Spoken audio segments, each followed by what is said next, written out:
It's time for another edition of Mets Musings.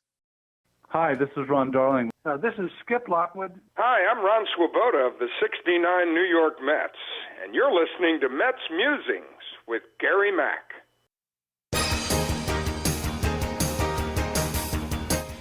Now it's time for some New York Mets baseball talk. Here's Gary Mack bringing you the latest news and analysis from Mets Nation and the world of baseball on another edition of Mets Musings.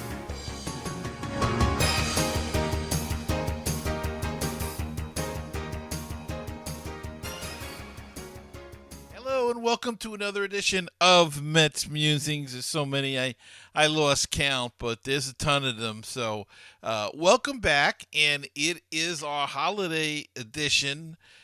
Happy holidays to all of you out there, and thank you so much for sticking with us this past year, and hope you'll stay in the future and tell your friends about Mets Musings. But we have a lot to talk about. I know baseball's on strike, and it doesn't seem like there's a lot of things to talk about, but there are little things, especially where the Mets are concerned. And joining me today, I'm very excited to have on Mr. Anthony Rivera. He is the host of a terrific podcast called Subway To Shea. Everybody should check it out. Anthony, welcome to Mets Musings. All right. I'm so excited, Gary. I can't believe we're on this, doing this now. Very exciting time for the Mets this time of year, huh? It certainly is. I mean, you would think that there's not a lot going on, but of course the Mets are in a managerial search, and they've narrowed it down to three prospects. The first two, I guess the second one is being interviewed as we speak or later today. Yesterday was, I believe, Matt Quadraro. I think it's Quatraro. Quatraro, I think it is. Yeah. And Joe Espada was going today, and Buck Showalter's scheduled to go tomorrow. So they're finally getting in the home stretch with this thing. Yeah, I mean, it's been about 2 weeks, and they've been pretty going down the line with this whole situation. I think they've handled it pretty well, better than what we've seen in the past with the Wilpons. So these three finalists, I'm pretty excited about. It seems to be a lot smoother and not as jerking around as you say with the Wilpons did it. But yeah, I mean, we'll see. Do you have any particular picks out of those three that you'd like to see the Mets name? So whoever they choose, I'm going to go out there and support. And I'm actually okay with any of these three, to be honest with you. I think these are out of all of the candidates that they have, these are the three best that they could have choose from. So either of them would work. But if I had to pick one and choose one, it's got to be Buck Showalter. Yeah.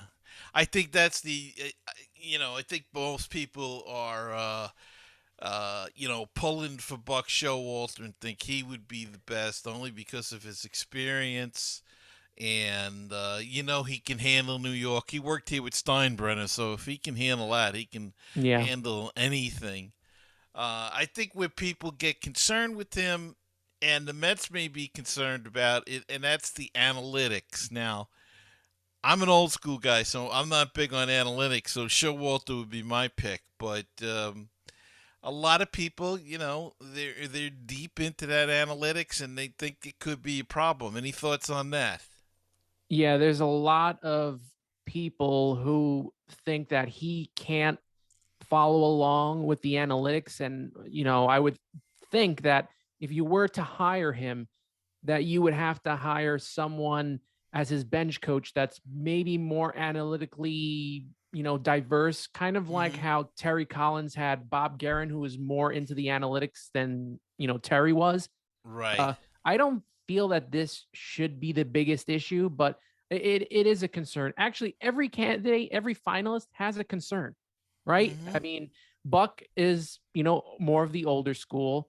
I know I see a lot of Twitter banter with a lot of the, older fans and then the younger fans who are very into analytics. And I'm kind of in between. I think it needs to be a fair share. Like I'm not opposed to analytics, but I also don't want there to be, this problem whereas if we need Jacob deGrom pitching 60 pitches in a big championship game to be pulled out early like Kevin Cash did to, Blake Snell in the World Series. I don't want that.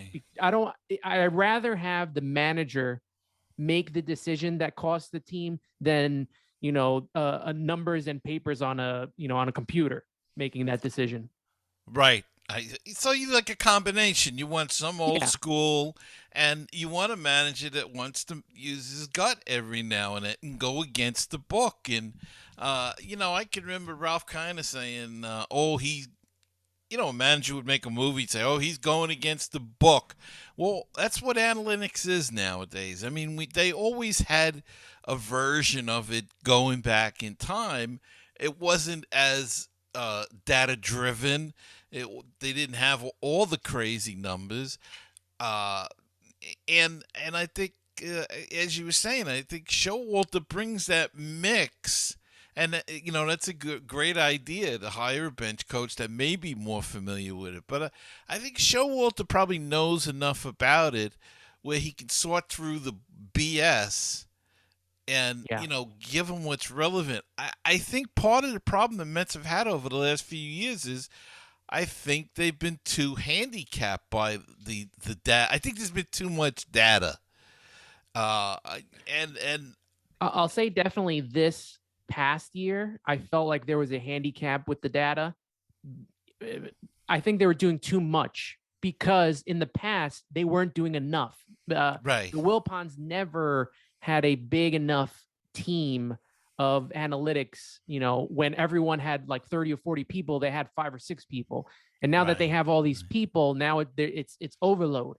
And you would Mhm. see, Luis Rojas in the dugout looking at the iPad the whole entire game. Like there needs to be a medium for this. And I think that, Buck he hasn't been a manager since, what is it, 2018? That's not Yeah. that long ago. And it's not like he's sitting at home and just, contemplating, we got to go back to the old school. I wish it was the old school days.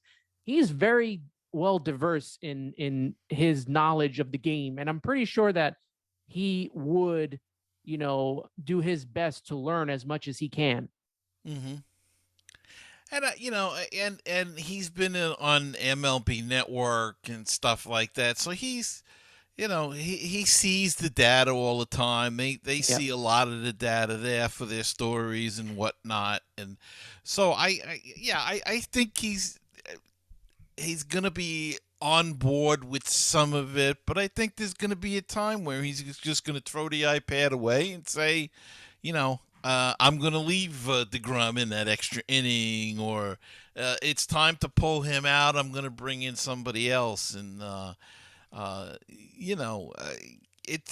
I think that's what you really need. You made a great point with Kevin Cash, terrific manager, but I think he blew that World Series that game. He had Snell pitching brilliantly and just threw it away. And what was it, the 5th inning or something? He pulled him, and just incredible. The thing was that the third time through the lineup was not very good for these guys. But if he started to struggle, I mean, he was through 76 pitches. I mean, why are you taking him out right now? Rest some of you got to go to game 7. Rest as many people as you can because you need all hands on deck for that game. Why take him out so early? It just didn't make any sense for me. And, as good as a manager as Kevin Cash is, and as good as an organization as the Rays are as a whole with the analytics and keeping their team in first place, the one thing that I will always remember is that game 6, because they're not world champions and they haven't won one. And the same thing goes for where analytics kind of, I guess, went to the next level, the Moneyball era with Billy Bean and, can't spend all this money, but let's try to do all these numbers and see if we could get players. And it went well, but he has nothing to show for it. They don't have a championship, Right. and that's what the whole point is, right? The whole point is to Mm-hmm. win a championship, and they haven't done that. And I know Buck hasn't won a championship. That's the biggest thing people bring up about him when they're detractors is that he's been in here 20 years and he doesn't have a championship. Well, there's a lot of managers that are really good that don't have championships. This is the hardest sport to win a championship in. They play over 162 games a year. Things are going to happen, whether it's an injury or even in 86, the Red Sox were going to win the World Series and a little, miracle error happened and things changed. Baseball has so many elements to it. And to combine them all together with the analytics and I say the eye test is probably the best way to go. And as you say, it's not easy to win a championship. I mean, look, Showalter, what was it, 95, he loses in the playoffs, gets fired from the Yankees, and then they went on that great run with Torrey. We don't know, but you have to assume that they would have performed equally as well with Showalter, so he could be the guy with all of those titles, under his belt now instead of Torrey. But you don't know, and there's been a lot of terrific managers, as you said, that just haven't won. Dusty Baker's another guy. Look, his teams are always there, and yet he's got this rap he can't win the big one. You know what? I'll take him if he's going to get my team there with a chance to win. They used to say you're young, but I don't know if you remember the Buffalo Bills in with Marv Levy. They went to 4 straight Super Bowls, and they said, "Oh, but they never won." Try going to 4 straight. It's not easy. Yeah. And to be that dominant in your league and to get there and be this close. I'll take that. I mean, I want to win. Don't get me wrong, but I'll take that at any time, because you have to be at that point to win. So, I agree with you. I think Showalter is probably. I think he's the best pick for this team the way it's currently constructed.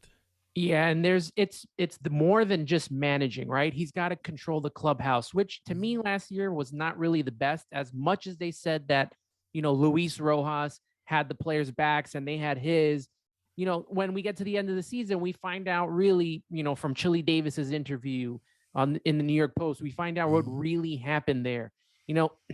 This is a guy who can handle the clubhouse, can handle the media, which has been needed for a while now because obviously Mickey Callaway and Luis Rojas really I just think they didn't have it for, New York.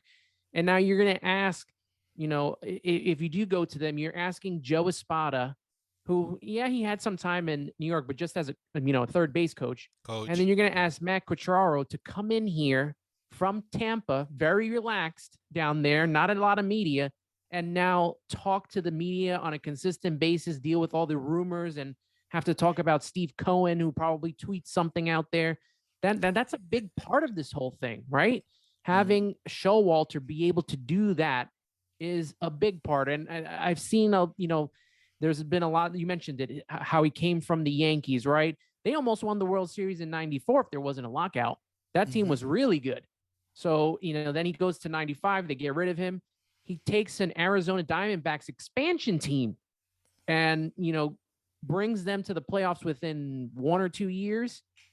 And then they win the World Series and he's gone. He goes to Texas, which basically had A-Rod and Chan-Ho Park, where they spent the most money and they couldn't get anyone else. And he made them, a winning team. And then a few years later, they're in the World Series. And then the biggest problem is everyone keeps talking about him not putting in Zach Britton in Baltimore during that playoff game.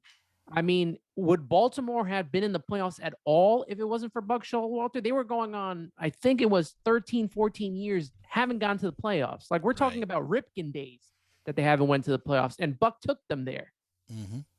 I mean, he may not always have a winning season, but Buck is a grizzled veteran, and I think he is the guy for the job. But like I said, even with the other two, I wouldn't be upset, but I would want Buck to be the one leading this team at this moment. Hmm.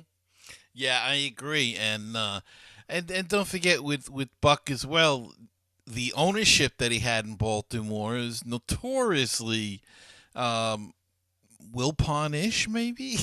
they, they're tight-fisted, and so there's some of that he ran up to the last couple of years. He probably could have done better there, and but I guess we'll find out next week for sure. They said they were going to try to name it by this Friday, but it doesn't. If he's being interviewed tomorrow, it doesn't look like that will happen. So we'll Yeah, probably hear sometime. I think Monday, the earliest. I think this weekend he's going to take the winner out to dinner or something like that during the weekend, and then we'll know at least by Monday or sometime earlier on in the week of who the manager is going to be. And he's got a lot of work to do because he's got to put together a staff. Of course, we don't know when he'll need to get into action because he can't talk to any players. Yeah. But he's got to put together a staff other than a pitching coach. Hefner coming back as the pitching coach, so that's a done deal. But we'll see which direction he goes, how much say he has with that. And I would think because he's a veteran manager, he'll have a little bit more say than a first-time manager would. Again, other than the pitching coach. But Mets have made a lot of moves this offseason so far before the CBA expired. And so what do you think of the moves that they made so far? Mostly free agent signings, no trades as of yet. And we'll see once the agreement is reached, whenever they reach it. How do you feel about the signings that they've done so far? I think the Mets handled this offseason the best possible way you could, right? They had half the roster was going to be lost, due to free agency. They have a depleted farm system, so they really couldn't go after any players with the qualifying offer because they would have lose a draft pick. They have all these draft picks now ready for the draft, whether it's next year or a couple in the year after. They have all these draft picks that they can now, reestablish their farm system.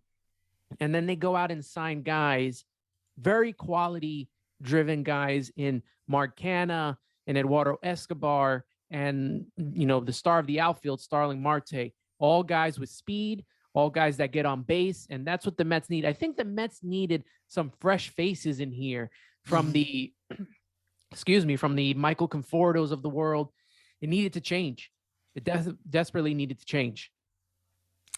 Well, I like Michael Conforto. I wish they would have signed him, only because I think they ruined him. I think he was a guy that the analytics was just too much. I think it was too much at him, and he changed the entire way he hit. I remember him in Brooklyn, and he hit the ball all over the field, and he popped it for power. And I remember talking to Tom Gambino, his manager, and he was surprised how. First, he was surprised at his defense, and then his offense and the power that he had. And I think they've continuously worked on him, and I think Chili Davis was a good influence on him. Once Chili Davis left, I think, well, he had a lot of problems last year. I mean, it started with the COVID, then he had the hamstring, and so it was a mess. But I think he was one of those guys that the analytics worked on. But I think, as you say, I think they needed some fresh blood, some injection. Lindor obviously didn't do it, and then Baez didn't do it, and then the two of them getting together and with the thumbs down and all of that stuff, that's not a good way to start your career off here in New York, and so I think that hurt a lot. But yeah, I like the moves too. Uh, they still need to make some more moves. I think they will. Hmm. I definitely think they will. Just to go back to Conforto, last year I was all for him getting his big contract. Hmm. I actually preferred him to get signed, but besides the Lindor, because you could have gone after any shortstop during this offseason. There wasn't a Right. big, plethora of outfielders to go after. So I wanted him to get the contract. And then he had the big struggle, throughout the entire season. And I didn't feel that he earned that huge contract. I mean, because to be fair, I think he's been pretty, a straight of the line mediocre player before last year. And that was only a half season. That I don't feel like he did enough. Uh, I just don't think that he did enough to earn, this contract coming this year. And if you could see, besides that last, inning, that last out, he never got the fanfare like he was leaving, like a David Wright did, or Right. like a Mike Piazza did. He didn't get that fanfare. He was always, coined to be the leader following David Wright. I never really got that from him. Last year, he kind of disappeared from the media. He never really talked. And I kind of felt like Pete Alonso took over that role when he was gone. And even Lindor talked for a little bit to the media. And I felt like Conforto just went to the back of the line and really didn't show as much that he wanted to be here. I mean, that's just the feeling that I got from him. That's just my opinion. But if they Hmm. even brought him back, I wouldn't be opposed to it. He's not worth the 100 million that Scott Boras wants to give him. Yeah. I don't think he's going to get that now, though. I really don't. But I could see a team giving him, a 3-year 45 or Yeah, something like that. that makes sense. If that's the case, the Mets should try to get in on it. I mean, they still could use another outfielder. So, Yeah, uh, and you then know, Canna can go to the bench. There you go. You got a good mhm, bench piece off of there. right. They don't. They can and they'll be a big part of trade talks. Is the McNeils and the J.D. Davis and Dom Smith. But if they're coming off the bench, you could have a whole lot worse than that. So Yeah. the Mets always struggled with putting together a bench. They had a good one last year. I don't know if Jonathan VR is coming back or not, or what they're going to do on that end. You got Tomas Nido is a very serviceable backup catcher. Um, but then if you have Davis, McNeil, um, and Dom Smith, then I think that that's not the worst thing in the world is to have those guys. But I do see the Mets spending more. I think it was mentioned. I don't know if it was last week or 2 weeks ago, where even though they were signing Max Scherzer, they were still going after Kevin Gossman, and that's a lot of money that they were about to spend. So I think they're going to spend that somewhere else, whether it's getting a Chris Bryant now transitioning to the offense, or if they go Hmm. after Carlos Rodon or something like that. I think they're going to spend some money. They still also need a lefty in the bullpen. One or two would be great, but they do need to shore up the bullpen. They're not done spending. And you mentioned some of the trade candidates. I mean, the obvious ones: Dominic Smith, J.D. Davis, Jeff McNeil. And people say, well, if you get rid of McNeil, who's going to play second? Well, I guess that's the 900-pound elephant in the room is Robinson Cano. He's going to come back unless he has another failed drug test. But he's going to be back this year. What do they do with him? Yeah, I don't want him playing second base. I didn't think he was good playing second base, even when they let him. I think his range is not good. So if Hmm. they just put him at DH, I'm fine with that. If they release him, it is what it is. That was a terrible trade to begin with. And yeah, that's going to be a big issue going into spring training. But I guess the assumption is that he is going to play second base because they didn't re-sign Javi Baez. Well, if they don't sign, yes, and if they don't sign a guy like Bryant, would you ever consider moving him to third base, Cano? No, You don't? No?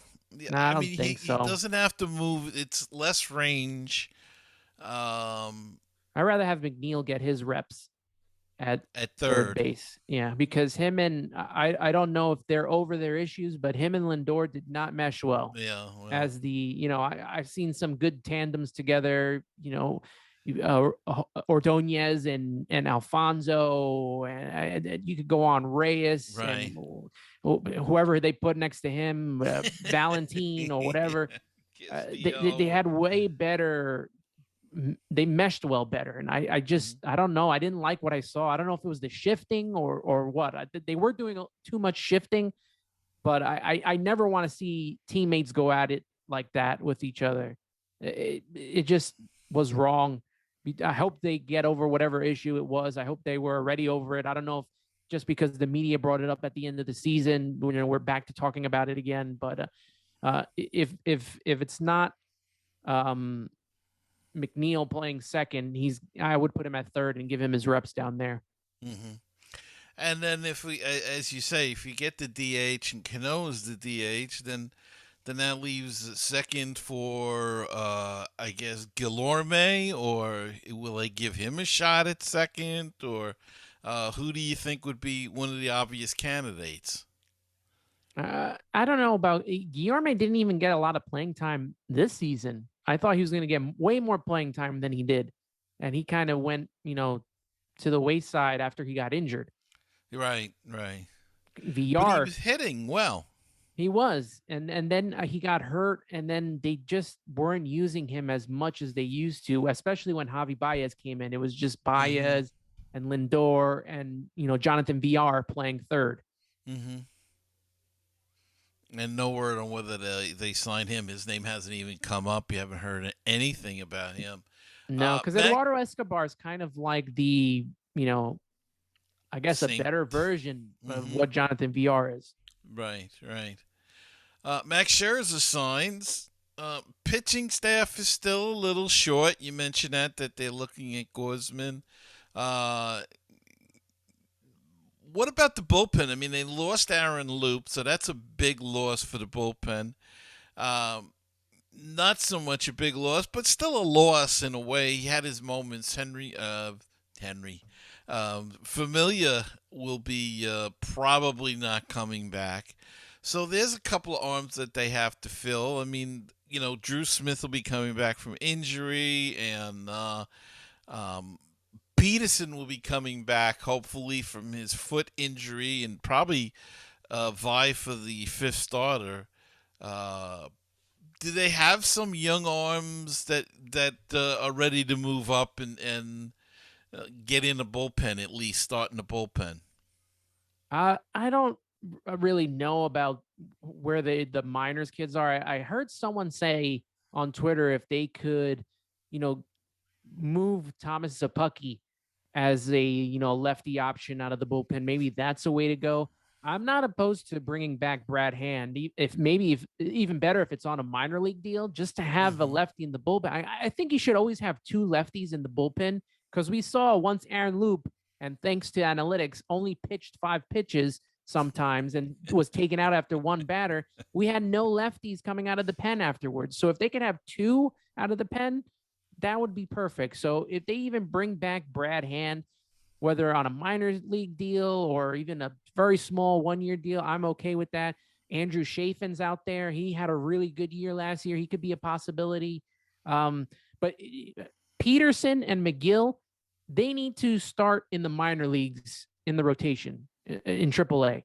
They never got that, seasoning down there. They were brought up too early because of the injuries, and I want them pushed back down there and working with the Jordan Yamamotos of the world, and when Lucchesi comes back and gets healthy, him as well. I was a little surprised that they got rid of Gazelman. I didn't think that was going to happen the way that it did, but they still got Miguel Castro, Edwin Diaz, who not the biggest fan of, but if I was the Mets and he started pitching very well, I would look to trade him at the deadline if they Mm-hmm. possibly could. And they got Right. Seth Lugo, who I think is going to have a bounce back year. But they need to sign a couple of mine. I'm not so stuck on relievers. we've seen in the past, a reliever has a really good year. Next year, he's terrible. I mean, the most durable of the relievers that the Mets have had was like Pedro Feliciano.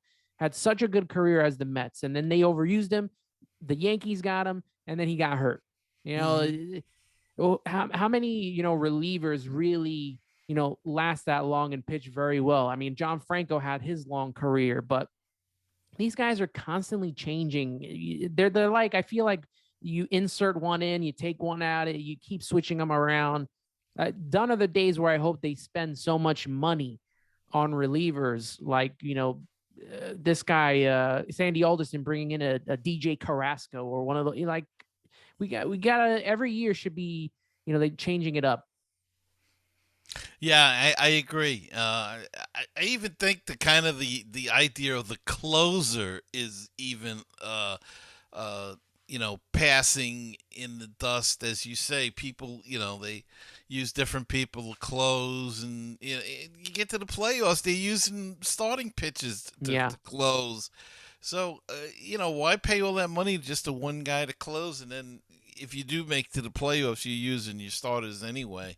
I'm actually so surprised that analytics hasn't had like multiple people changing closers. I mean, they're so quick to take the starting pitcher out of the game. I'm surprised that they don't like switch closers here now. Look at the Mets' successful teams of closers, right?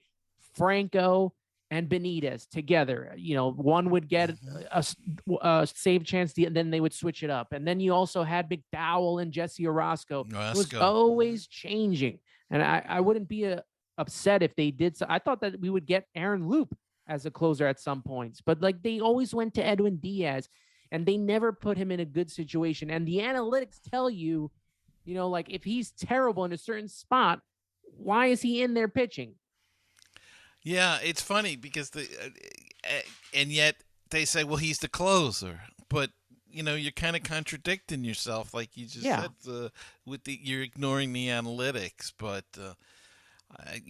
we'll have to wait and see. Unfortunately, any thoughts on this whole lockout? And they just said today or yesterday that they're not going to discuss any hardcore money issues, I guess, until January, which means that they're not we're only 2 weeks away, so I guess that's not anything earth-shaking, but they are talking about other issues. I think the two big stumbling blocks are going to be the possibly the draft and the free agency thing. Any thoughts on the CBA at all? Right, because I know that they want the free agents to get out a little earlier so they can make more money, right? That's the whole situation. Mm-hmm. Yeah, they don't want the service. It does make sense. And the owners proposed an age thing. I guess because the union feels that guys are getting, 32, 33, they're getting their first shot at free agency, some of these guys, and they're not going to get that big contract at that point, so they want it to be younger. But how do you figure that? I mean, if a guy comes, and one of the examples was Juan Soto, he came up at 19. So if it was 29 and a half, I think is what the owners proposed, he'd have to stay with the Nationals for 10 and a half years before he'd be eligible for free agency, which now it's 6 years. But they don't like the 6 years either, the union. They want a shorter time. But, you have to give the team something. I mean, they put the investment in. They're working with the players in the minors. And a guy like Soto is rare that a guy gets signed and, practically goes right to the major league. So it's a tough issue. I don't know what they can do about it.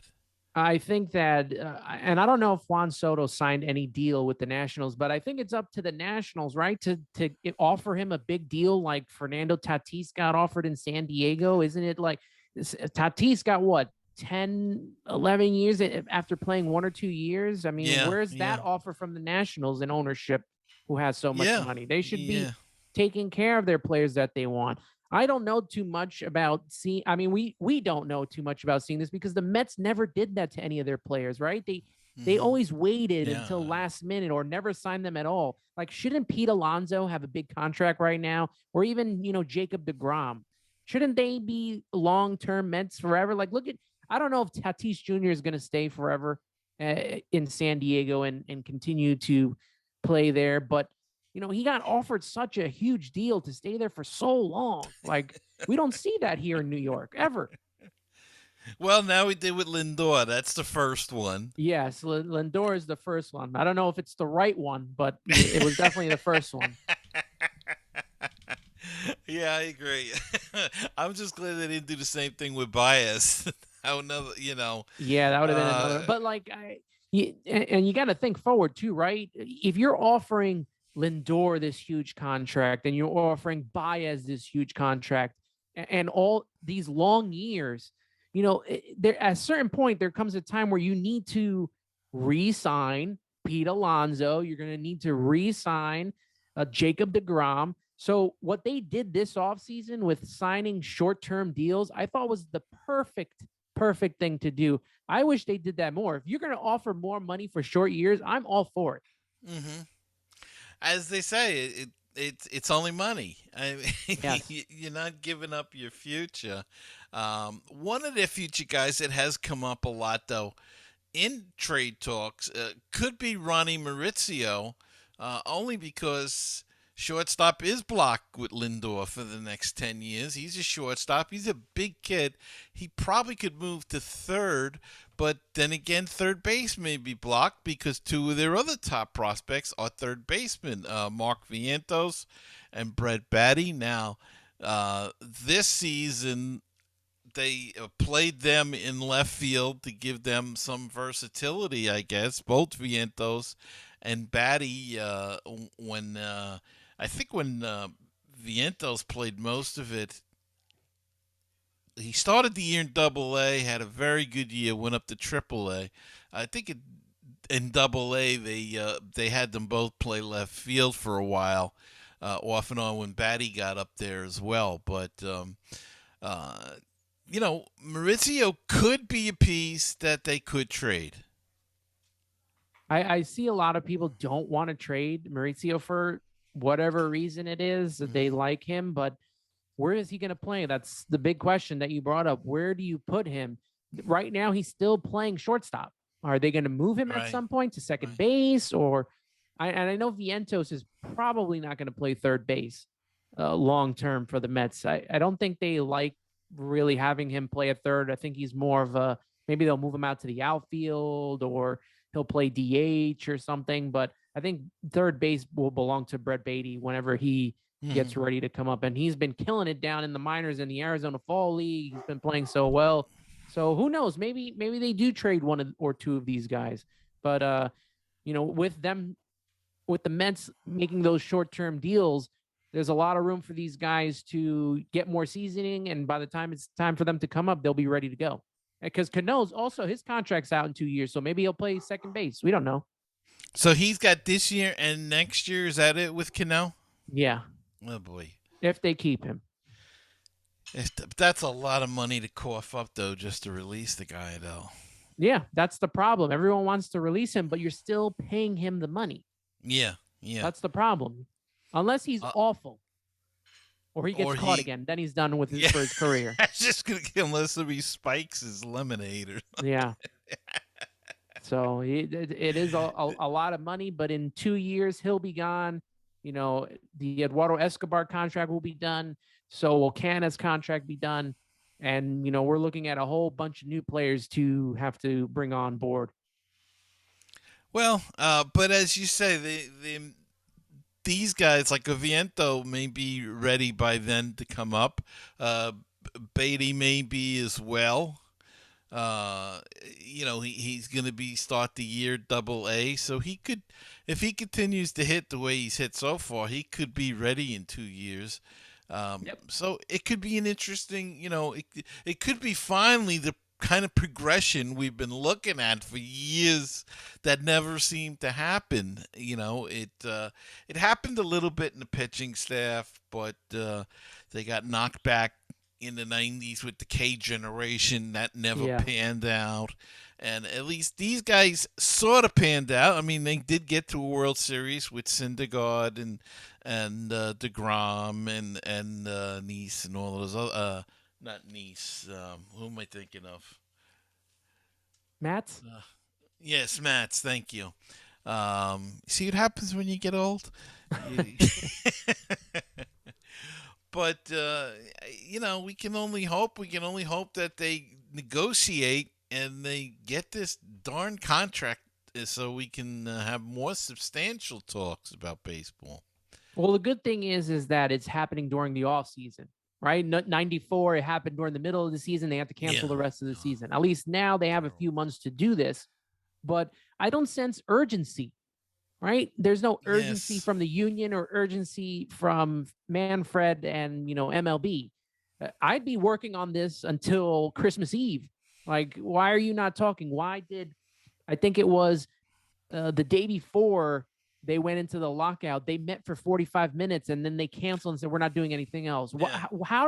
Where do we get that far in a meet? Like, I would love to be a fly on the wall on these meetings to see what it took for these guys to, both get out and say, yeah, we're done for the day.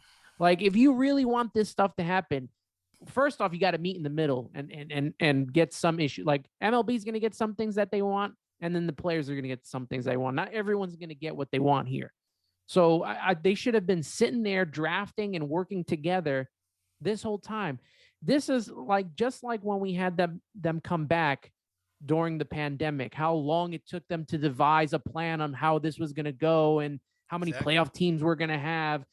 Why is baseball always having such a hard time, making things work, not only for their players, but for the fans? Right? Look at what has happened over the last couple of weeks with this lockout. They took the players' pictures off of the website. Was it necessary to do that? But still, on top of that, the owners and the teams are making money selling merchandise of the players. Right. I just don't understand. It doesn't make any sense to me. Yeah. It's a strange deal going on, and I don't think we're ever going to make any sense of it. But I want to thank you for coming on the show. This has been terrific, and I hope we can do it again when Absolutely we have more news. Tell the folks a little bit about your podcast.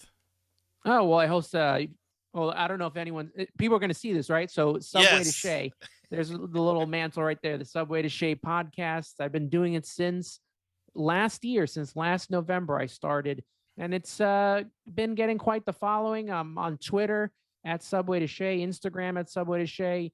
And, I've been covering the Mets all year, doing my best. I've done a couple interviews. I got an interview with Glendon Rush out there. I interviewed Nick Davis. He's the director of Once Upon a Time in Queens. That was a really fun interview that I did. And, I like to talk with all the fans on Twitter. I do a Twitter Spaces, which is, kind of like a little talk and have fans chime in, kind of like a radio show almost. And it's been a fun year doing this. I enjoy it a lot.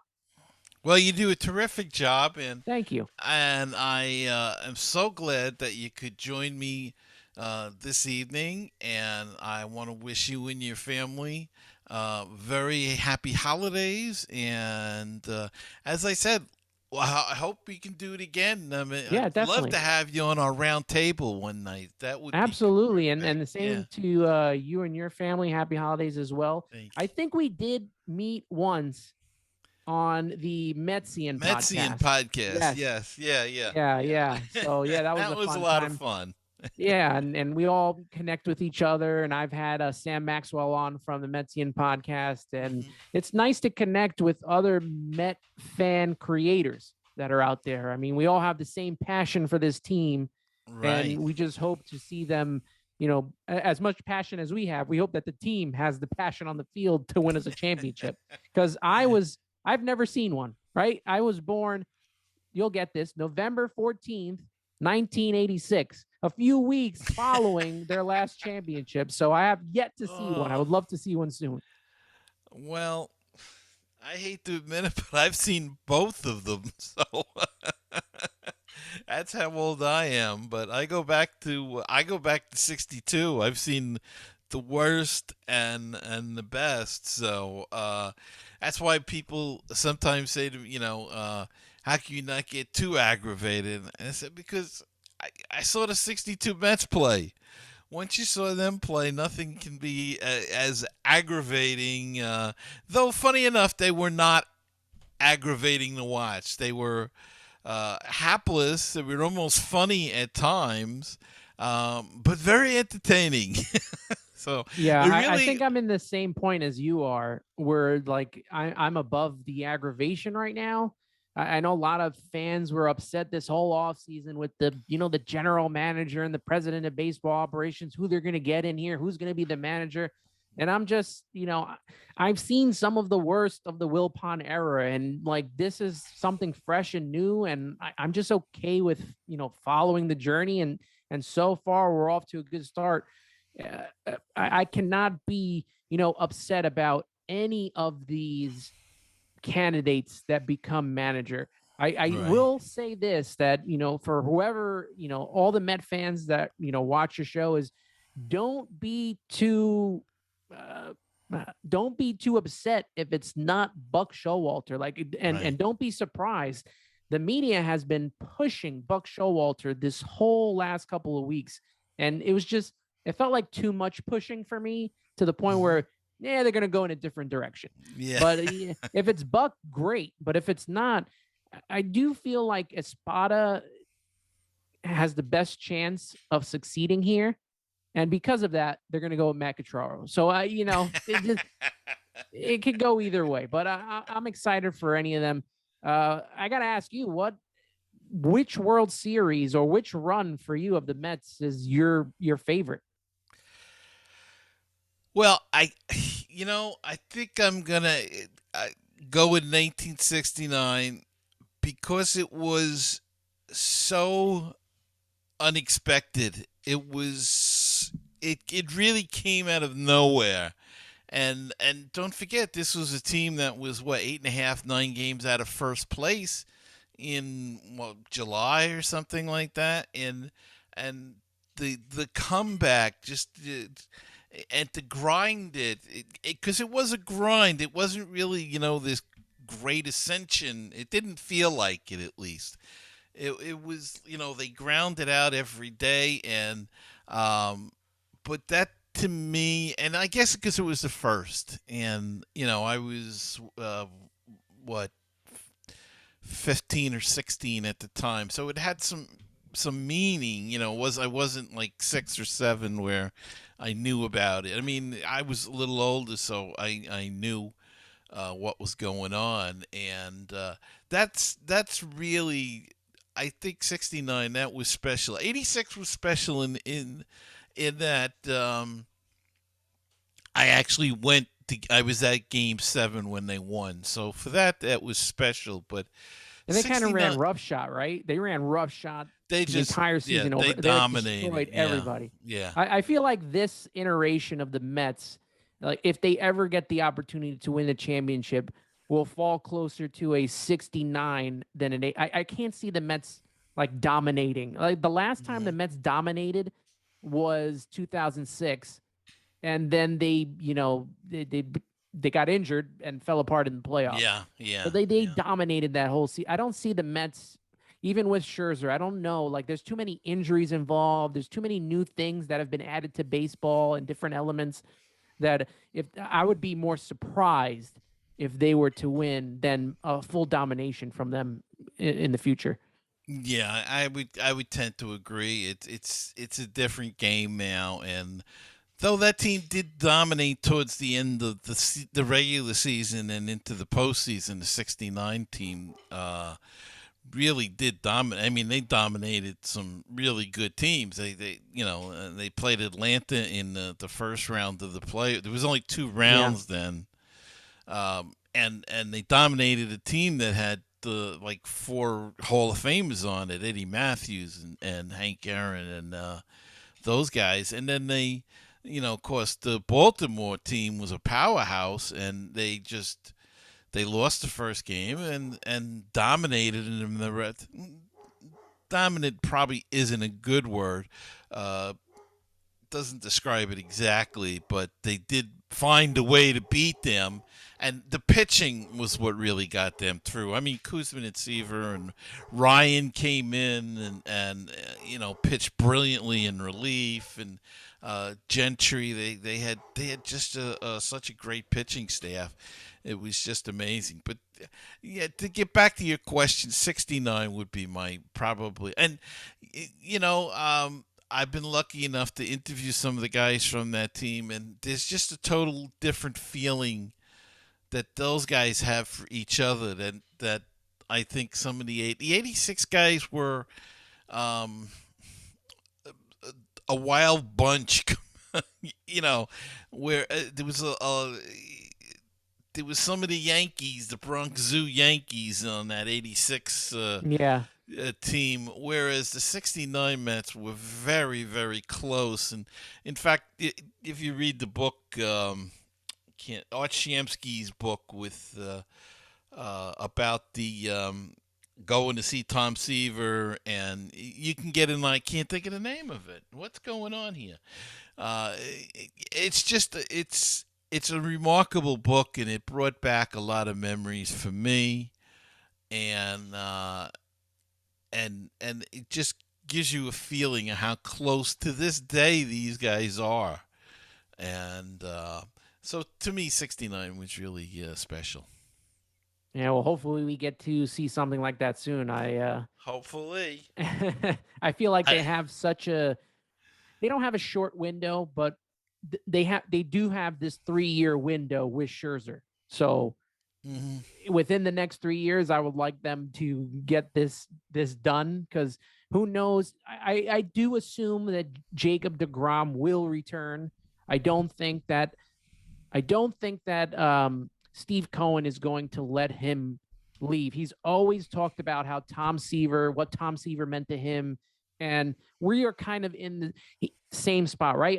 Obviously, Tom Seaver's on another stratosphere of what he was. But for this day and age, what Jacob deGrom means to this team and means to the fan base is kind of sort of similar right now. And if they just let him go, I don't know. I think that might be a dark day, just like it was when they let Seaver go. But hopefully that he stays with the Mets. But I do feel like they still have this kind of short 3-year window. Forget him saying 3 to 5 years. I think it's the 3 years now, because they got Scherzer, and deGrom's going to be older by that time as well. They've signed these short-term deals, so they got to get something done soon. Well, the thing I always hope for is that now they've got a guy like Scherzer. If I'm a young pitcher anywhere in this organization and I'm in spring training, I'm watching Scherzer. I'm watching everything he does. I'm watching how he prepares himself for a season. I'm watching how he prepares for a ball game. I'm watching what he does after the game. I'm watching everything, and I'm going to try to mimic that for a guy to pitch as long as he's pitched at his consistent level. I mean, 37 years old, and yet they were talking about us Cy Young again. He was in the running in the early part of the year, and I thought the interview with him was terrific. They asked him about the arm fatigue. He had a perfectly logical explanation.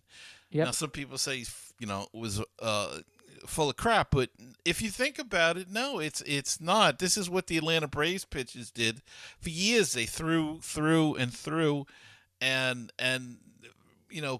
Smoltz, and those guys, and none of them really had arm issues. And Nolan Ryan, he pitched well into his 40s. Yeah. This is the thing about baseball that, drives me nuts, right? These guys have pitched for so long, and they pitched so many innings. Now you're starting to take them out to save them from injury, and there's more injuries now than there ever was before. So I don't understand what they're doing that this is happening. I totally agree with him and what he said about him getting hurt. I mean, he pitched in the playoffs, and then they asked him on short rest to come in and close out a game. Mm-hmm. and then he can't throw after that because that messes up his arm schedule. I don't doubt that happened at all. No, neither do I. So, we'll see. But that's what I would do. I'd be studying him, like Yeah. a textbook, and learn from him. Well, Anthony, I want to thank you again. This was a lot of fun, and as I said, let's do it again in the future. Absolutely. And I will be back right after this. Baseball and BBQ, your place for interesting baseball talk, opinions, and history. Baseball and BBQ, your place for barbecue recipes, tips, and interviews from the world of barbecue. If you like baseball and if you like barbecue, then tune in to Baseball and BBQ. Find us on iTunes, Stitcher, Google Play, and BaseballTalkRadio.com. Wouldn't it be great if you could get a PhD in life through baseball? Welcome to Baseball PhD, a tour company for your brain. 30 major league teams, 100 places to see. Let's touch them all as we make the road trip of a lifetime.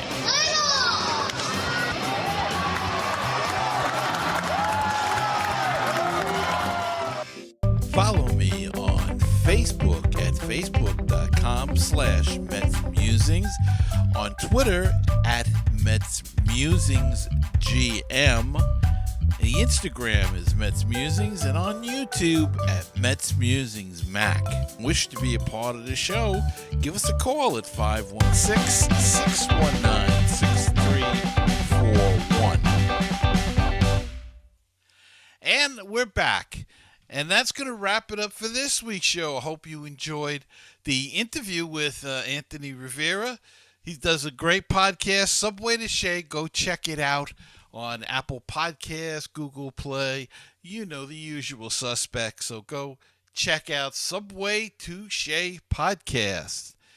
And that's going to do it for this week's episode. And not sure about next week. We'll have to see. We may have a Mets manager if that's happened. They'll probably put another episode out. But if I don't, have a happy holiday and a safe holiday. And we will see you again in 2022. Wow. Can't believe the year's almost over. So remember, until it's either next time or next year, to keep the faith and stay optimistic, and let's go Mets. And I'll see you next time on another edition of Mets Musings.